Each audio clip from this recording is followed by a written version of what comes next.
Okay, so today we're going to be discussing which optional setups you should do for the aggressive approach. But before we get any further, make sure you pick the cheapest gunman and driver and the most expensive hacker. It might seem like a bad choice picking cheap guns for the aggressive approach, but honestly, it doesn't really make a difference.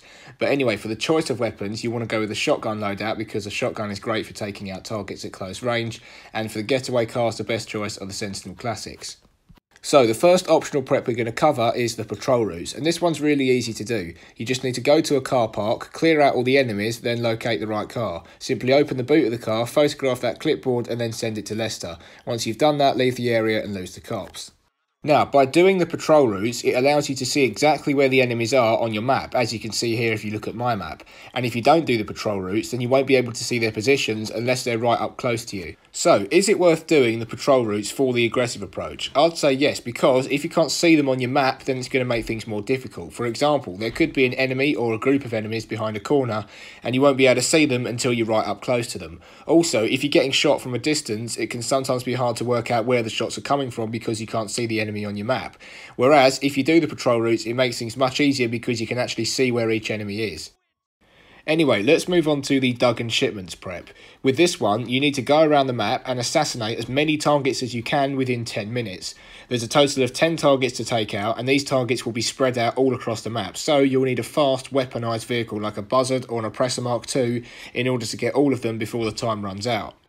So basically, how it works is the more targets you take out, the less armour the guards will have during the heist. Now, this is arguably the most important setup for the aggressive approach, because if you're foolish enough to attempt the heist without doing the Dug and Shipments, you might as well just accept defeat and restart the heist, because the guards will literally wipe you out within seconds. So here you can see the guards are wearing bulletproof helmets, body armour and have really powerful weapons. I'm literally shooting this guy in the face for 3 seconds straight and he still isn't dead. So clearly it would be pretty much impossible to do the heist without doing the Dug and Shipments. So here we've done the Dug and Shipments, which means that the guards have no armour and really poor weapons, and they're much easier to take out, as you can see. So there you have it. It's essential that you do the Dug and Shipments for the aggressive approach, because like I said, if you don't do the Dug and Shipments, the guards will just wipe you out over and over again, and it will be pretty much impossible to do. And also, make sure you get all 10 targets. Don't just think 8 out of 10 or 9 out of 10 will do. Make sure you get all of them, because that way the guards won't have any armour at all. Next, we're going to cover security intel, and this one's slightly different because for some of you it might be locked. So in order to unlock it, you need to host and complete all of the casino missions, and to do that you must own a penthouse, which are very expensive, so it's easy to see why some of you haven't unlocked this yet. But anyway, it's actually a really easy mission to do. You just need to come to this area, meet up with Vincent, and then there will be a report of a stolen car. You just need to chase after the car, shoot the driver out, and then return the car to Vincent, and that's pretty much it. So what this mission does is very similar to what the patrol routes does, but instead of showing you where all the guards are, it shows you the positions of all the CCTV cameras. But the thing is, on aggressive, you don't really need to know where the cameras are, because you're going in there guns blazing and the guards are going to be alerted the second you get in the building. And the thing is, even if you do security intel, the cameras are not displayed on the aggressive approach anyway, and that doesn't matter because, like I said, you don't need to know where the cameras are because the guards already know you're there. So for aggressive, don't worry about the security intel. Now let's move on to the power drills, and again this one's really easy. You just need to go to a construction site. There will be a few enemies there, so get rid of them and then search the boxes for the drills. Once you've got the drills, lose your wanted level and deliver them back to your arcade.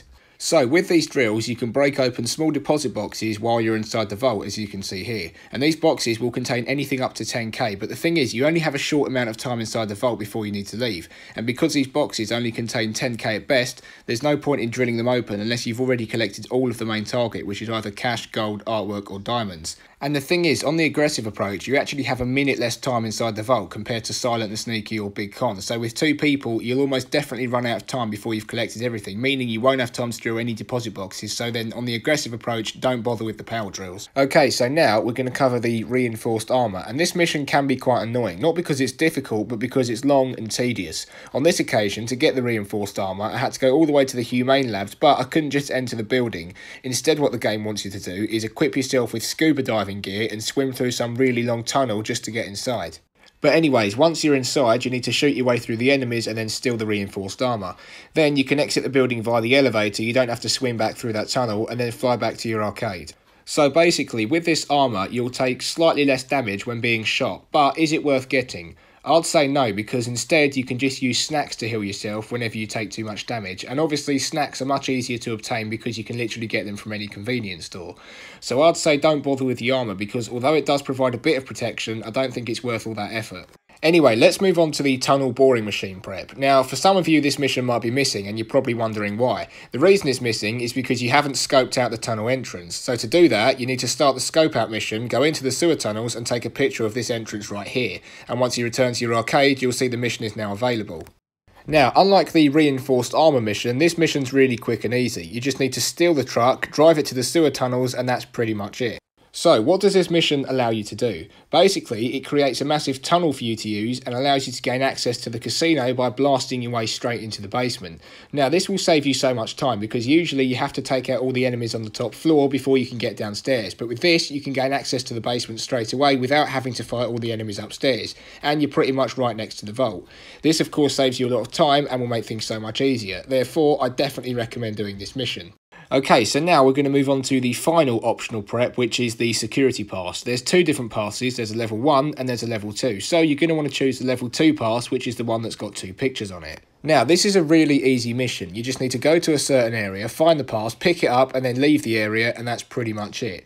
There's actually 2 variations of this mission. The first one we're going to cover involves you going to this party of NPCs and just blending in for a few minutes while Lester locates the right target.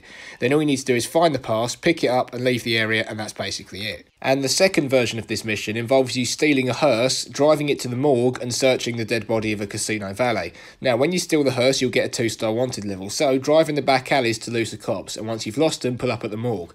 When you get inside, you'll need to locate the dead valet and steal the pass off him, and once you've done that, you can leave the building. Also, when you do this setup, you won't have to do both of these missions. It'll either be one or the other. So, by obtaining this pass, it basically allows you to open pretty much any locked door simply by swiping it. But if you decide to skip this mission and not get the pass, you'll have to hack each door in order to get through them. So here, we haven't got the pass, meaning we'll have to play this hacking game in order to open each door. This game consists of a pattern of blue dots that will flash 3 times. You have to memorise exactly where they were and repeat the pattern on the next screen. And after you've done that, you'll have to do 2 more. This will obviously slow you right down and make things much more difficult, as you'll be standing there for ages playing this tedious hacking game, also whilst being shot at. And you'd have to do this to open pretty much every locked door. So obviously, just save yourself the trouble, get the level 2 security pass, and that way you'll be able to open pretty much any door you want simply with the swipe of a card. So, there you have it. The level 2 security pass is definitely a must-have. It makes things so much easier, and it means that you don't have to stand there for ages hacking each door. You can just swipe a card and go straight through. But anyways, that just about wraps everything up for today's video. We've covered all the optional preps, and I hope you found this useful in helping you to decide which ones to do and which ones not to do for the aggressive approach. But in the meantime, if you did enjoy today's video, then feel free to drop a like. And if you enjoy my content, then consider subscribing, and I'll see you next time.